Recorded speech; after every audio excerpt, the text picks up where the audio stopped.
នោះវាមានចាំមើលថ្មរាប់ណាមួយធ្វើបន់តែឯងអត់សូវហៅគេឆ្កយអញ្ចឹងហ្នឹងក្នុងធម៌ថាអានិសង្ឃបានត្រឡប់មកវិញមានទ្រព្យច្រើនប៉ុន្តែអត់សូវសបោញាតមនុស្សប្រភេទទី2បបួលគេធ្វើបន់ប៉ុន្តែអត់សូវចេញលុយទេអានឹងជាតិក្រោយបានផលមកវិញសបោញាតប៉ុន្តែក្រ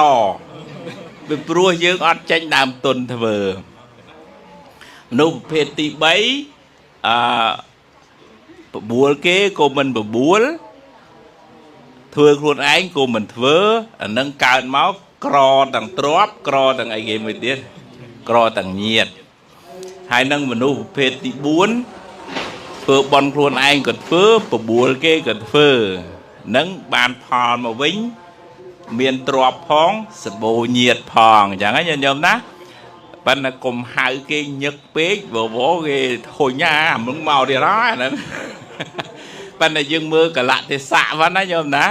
ហើយយើងហៅគេហ្នឹងក៏ក្នុងន័យថាឲ្យគេបានបន់ដែរមិនមែនចង់បាន